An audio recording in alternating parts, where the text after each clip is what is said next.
Hello and welcome back to another episode of Off the Donut. Today we are joined with czxxx. You can say hi. Hello. So czxxx is an experimental pop rock project based out of Sacramento, California. After putting out 3 albums and 1 EP under the name, starting with 2020's highlighter, the project's most recent album, Noctambulent, which was originally released in August of 2021, is now available on streaming platforms through Bird Records. How are you doing today?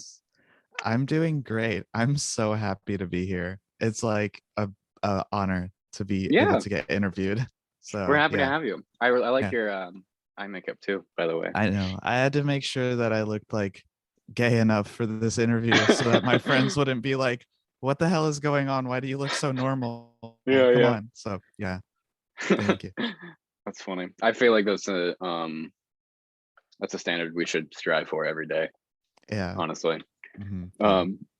So for Bev and snack check today, I just have water and I have pretzels too, which is cool. I was gonna bring pretzels, but I only have I have cranberry grape juice in this little sippy cup, so that's all I brought. I thought about making some coffee before, but it was gonna take too long. So first question, I usually like to ask people where their artist name came from. So where does czxxx come from? I just was like really I really like the way that the letters look, and there are like 3 different reasons for why I like the way that the letters look. 2 was because I am half of my family is from the Czech Republic, and so Czech starts with CZ, but and I also just like the way that looked. It has no correlation to the music. I just really liked it. And then third, I was like writing shit down in like I was doing school and I was writing stuff down, and I just was I don't know, I just liked the way that it looked with 5 X's, and then I put at the end of it I put Monsieur because I was learning French. And so I was like, oh, it kind of sounds like excuse me, Monsieur. I don't know, in my brain it made sense because I'm dyslexic, so I was like, oh yeah. Yeah. But I never ended up going with that one. I just ended up putting czxxx when I put out the first record, and I was like, that looks cool. So yeah, that's where that name comes from. Cool. Was there any name or reason specifically behind the name Noctambulent for the album? Noctambulent. So I had a joke band for a while called Spook the Dog that does not have any music out available. Like, it got restarted by my friend later down the line and now has different albums put out under Spook the Dog, so it's a bit confusing. But the last Spook the Dog record was called Somnambulant. It was called Somnambulant, and then there was like a abbreviated title at the end of it, but I liked the word somnambulant, and so somnambulant is a sleepwalker, and noctambulant means the same exact thing. It just means sleepwalker. So I was like, okay, that's cool. I like it. It sounds cool. Yeah, a lot of my creative decisions come from it sounding cool or looking cool. You may notice, but yeah. Well, if it's for you, so you might as well enjoy it too, right? Yeah. Okay, so I the night that I was uploading the album for distribution, I was reading through the description of the album that you have up on your Bandcamp page, just to get some more information about it and stuff. And the credits read, and I quote, "Thank you to all of my shitty gear for not breaking. Thank you to Sword Dumpling for making the album cover. Thank you, Mom and Dad, for having sex. And then thank you to Hanya Yanagihara for making the book A Little Life." And my jaw dropped, and I said, "Oh my God." Yes. What has your experience with that hell of a book been?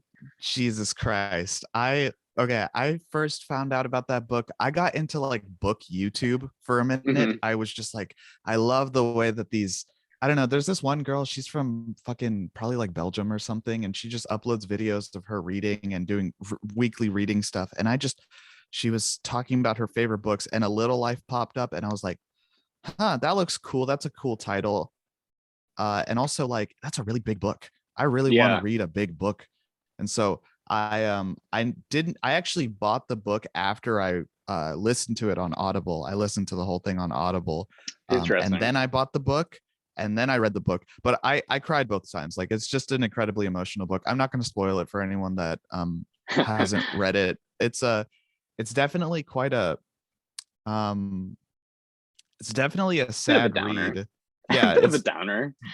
It's definitely a sad book. And recently I gave the book, because I bought it, so I gave it to my friend Drew, and he read the first 200 pages. He's like, I don't really know what this is about. And then, like, after about 200 300 pages, he was like, man, this is just like not good. I don't like this. And then he ended up reading the whole book. So I haven't heard from him in a while, and that probably means that he finished the book and he's in his depressive little slumber now. Yeah. Yeah, it's a hard book.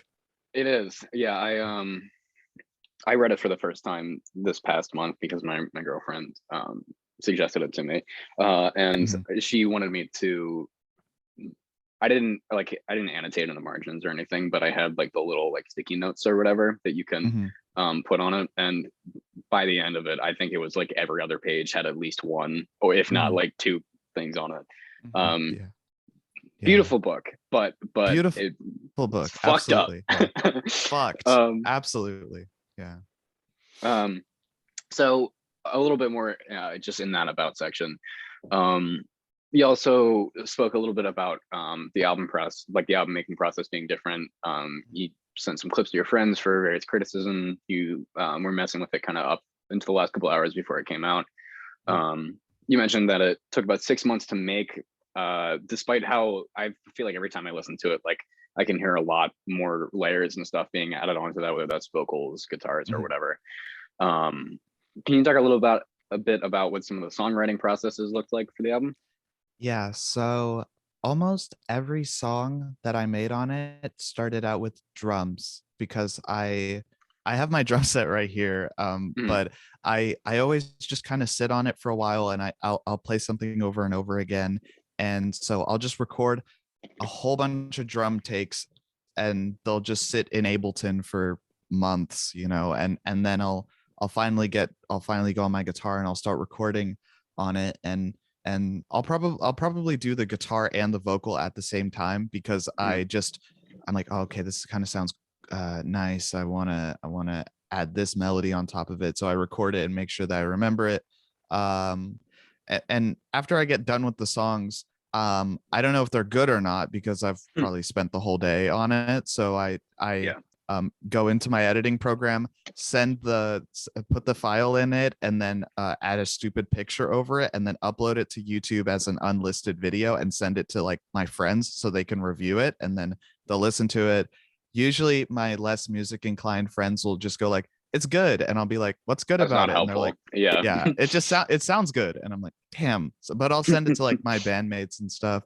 I'm just like a one person in this band, but I'm in another band, and so I send it to them, and I'm like, is this good enough to do in our band, or should I keep it? And then they'll be like, you can keep it, which I don't take offense to. I just am like, okay, yeah, it's not our style. But definitely my friend Metzley and Autumn, those are my two biggest reviewers, I suppose. They're my Anthony Fantanos. They give me music advice on like what sounds good and what doesn't. And also Holden, my band member, he was actually he really contributed to the song Glass Mine, the first song on the album. He was like, you shouldn't start off in the chorus like being super loud. You should have that be in the second one, so make the first one quieter, so there's like, and I'm like, oh, that makes so much sense. There's so much better dynamics when it happens like that. So yeah, shout out to him. Cool. And so yeah, I have on my YouTube channel probably 20 unlisted videos of just the whole album or individual songs, different track list orders and stuff. And it was just filling up so much space on my hard drive because I was very indecisive. And when it came to mixing, I'm still not happy with some of the songs, how they're mixed. I'm like, damn, my vocal is too loud, or my bass is too loud, or something. Like I just have to put it out, because if I don't, then I'll get so sick of the song that I'll delete it. So I had to. Yeah. Were there any songs that got cut from it, or was it pretty strictly the ones that ended up on it? Yeah, I'm pretty yeah, I had like two other songs on there that were like sort of like the song, I think it's called Fireworks, where it's just like acoustic guitar. I had like a lot of those songs where I never added drums or bass or anything onto them. They were just acoustic guitar, but I ended up not really liking those as much and just kept Fireworks on there. And so yeah, those got cut. And also I almost cut the song. Oh shit, it's like the third song on it. Man, I can't even remember my own songs sometimes. But it's the one where I just am like doing do do do do do do do do do. I'm Yeah, just like yeah. doing weird mumbling noises on it. But I almost cut that song. But one of my friends was like, I really like that song. You should really keep that song. I'm like, okay, fine. And I skip it every time I listen to my own album because I just can't stand it. But yeah, no, people like that song. So yeah, I almost cut that one, but I didn't. Cool. So In terms of the songwriting process, was this pretty similar to how you've done other records under CZX before, or even just your other band, or has it changed a little bit? so it was pretty similar to the way that I made New Code's Death Mental was the album before this. I had an EP before that, but I had that album. Those two are very similar in the way that I made them. I would layer and layer and layer, and then I usually record probably 4 vocals. I do like the main one and then one that's kind of doing the same thing but maybe a little more monotone, and then I do harmonies. And I don't know music theory. I don't really, or I do. I know like time signatures and keys and stuff, but Basic stuff, yeah. I don't really know how to make, like, I don't know what the fuck if I'm singing a fifth or a third or something. Yeah, I'm yeah. just singing it because I'm like, yeah, all right. So I'll do that a couple times and I'll pick out the best parts. But sometimes I leave it like rough around the edges just because I either can't hit the note or I think it sounds better. Sometimes it's in like that in between phase where it's not really a note, but it I don't know. So Mhm. I just do that. And songwriting, I get a lot from like my influences, like Car Seat and Weather Day and stuff. Like they just Mhm. write really raw, like really just personal shit. And if you make it really hyper specific, somebody will relate to it. So that's Yeah, the way that I write my stuff. Yeah. yeah. I'm not sure if you've heard of the band. They're called XTC. The drummer of my band, Rob, is pretty into Mm, them. mm. But the way that you do vocals and a lot of the melodies that you use are kind of similar, or at least remind me of some of the stuff that they do. And I think Nice. it gives Yeah. a little, like, even if it's not always like specifically on the note, I think it gives a lot more character too, which is Yeah. cool. Um, so um are there any favorite moments on the record that you feel might be a little subtle or maybe unappreciated, Um or just favorite ones that you have? well, my favorite songs on there are probably the ones that I made music videos for. So probably Glass Mind and Take What You Can Get.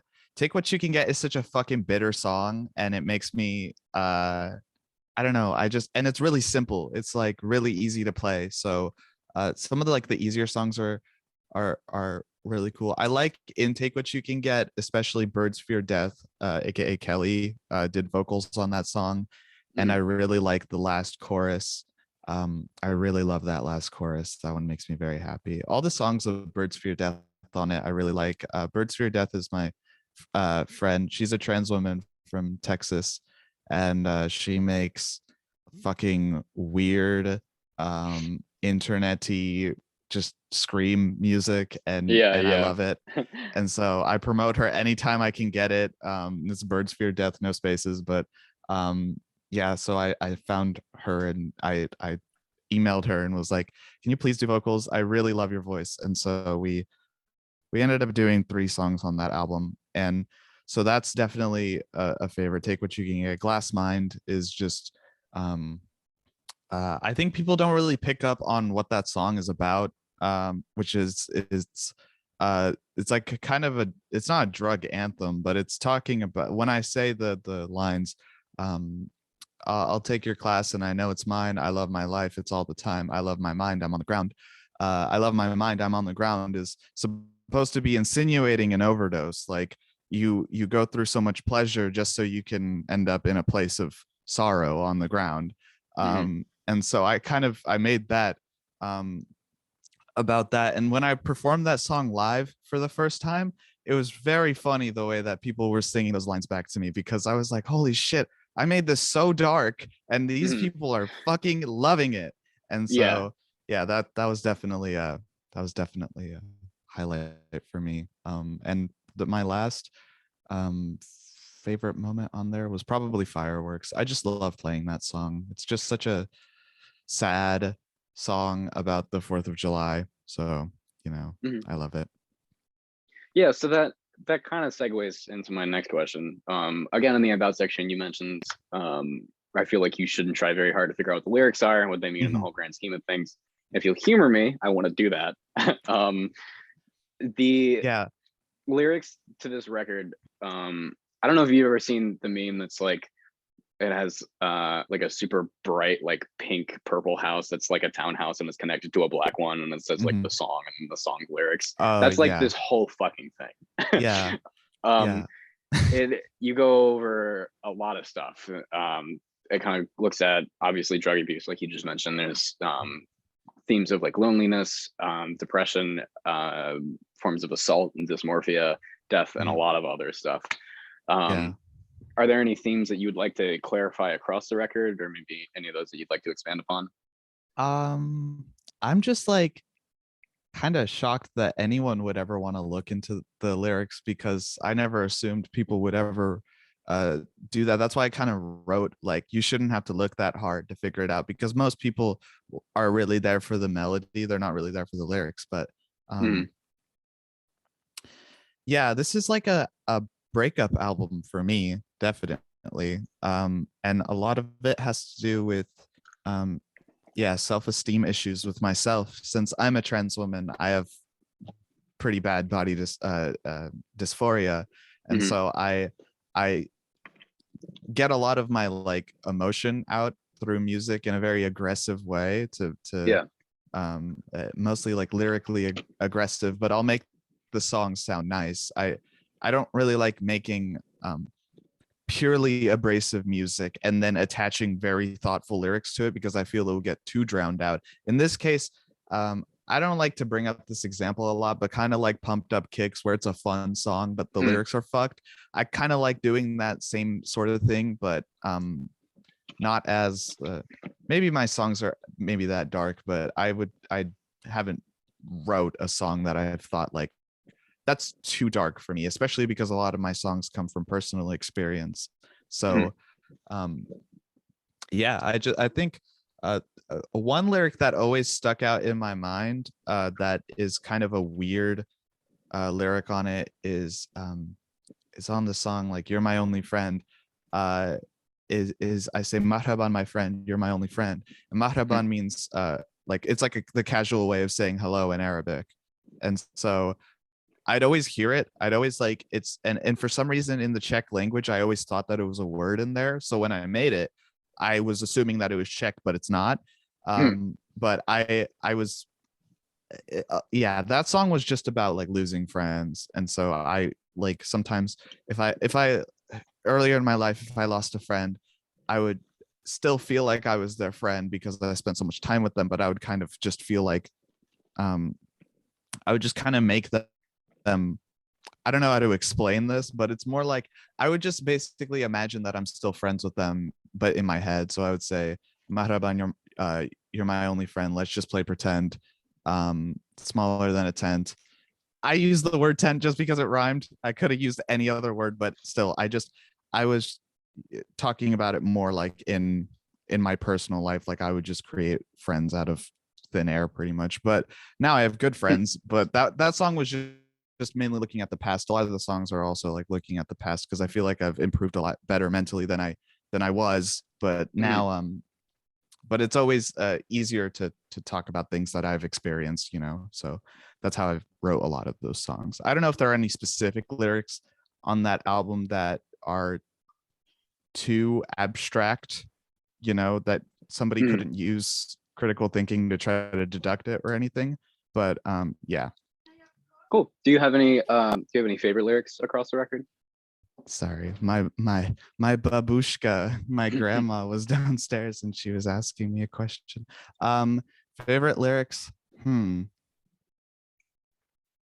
I really like the man. I really like the one on the last song that I say go to the river, it's not very far, because I live very close to a river. Mhm. And so that whole song is about like not wanting to go to school and going to the river, but also the river is right next to a cliff, and so it's a very scary place. It's a very like borderline, sometimes it's a very suicidal place just because of its proximity. And so it's like Yeah, yeah. it's but it's also like a drug hangout spot, so it's a whole bunch of different things. It could mean like I want to go there to die, but it could also mean that I want to go there to be fun. So Yeah, yeah. I but it only really makes sense in the, I guess, the Sacramento context. And I don't even live in the city. I live in the suburbs, so Hmm. only really in the suburbs of Sacramento can kids really relate to that lyric. But I like it because of that, because I'm from here, so that's probably my Yeah, favorite lyric. cool. Yeah, you another thing that you use a lot throughout the lyrics is there's a lot of repetition and stuff, which I think can really kind of drive home um just whatever it is, the whatever point it is that you're trying to convey in that. Um Yeah. was I never switched off the light. Is that a literal light or are you talking about something else? I never switched off the light. Which song is that from? That was in White Light Part 2. Oh, I never switched off the light. That's probably metaphorical in some way. That might be my least listened to song on that entire record. I never switched off the light. Oh yeah, no, that is that I was just talking about.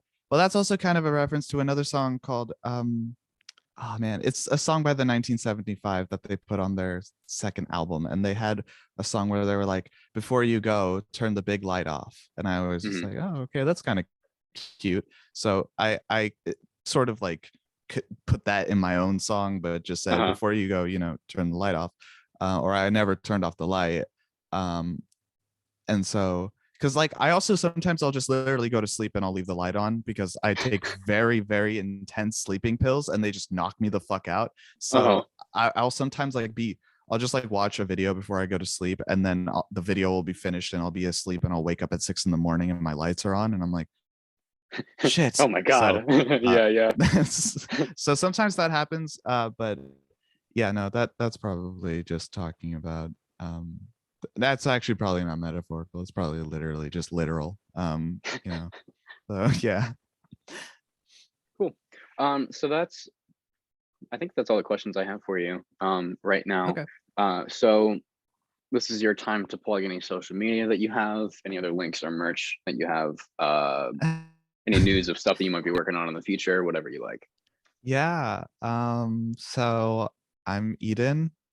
That's my name on Instagram. It's just Eden with a S at the end of it. And I'm so surprised that no one ever took that. It's so great.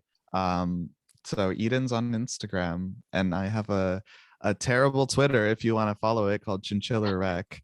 Um and besides that, I make videos on YouTube. Like I do YouTube videos under the name Voz Volta, VOZ Volta, like the Mars Volta. Hmm. And so that's where I upload all my videos and music videos and full album streams, because I haven't used a distribution platform like how you guys are doing it for at least this side project. I do it for my other side projects, but I've already done it for two, so I don't want to Not upgrade trying to to the pay more label one. money. Yeah, Yeah, I yeah. don't want to pay $80 a year just so I can have like 5 extra accounts that I won't use. But yeah, I'm trying to think of anything else. I don't really use TikTok or any of the other social medias. I use Bandcamp to upload my music. It's under CZ and then 5 X's at the end of it. Yep, that's me. So yeah, that's all I have. Cool. Well, thank you again so much for doing this with me. If you guys haven't checked the album out yet, you definitely should. Like they said, it's on their Bandcamp, which is on the screen right here. It's Mhm, also going to be linked in the description. And now it's available for streaming on everything else, mhm. which is cool. So yeah, thank you again for doing this with me. Hope you had a good time. Yeah.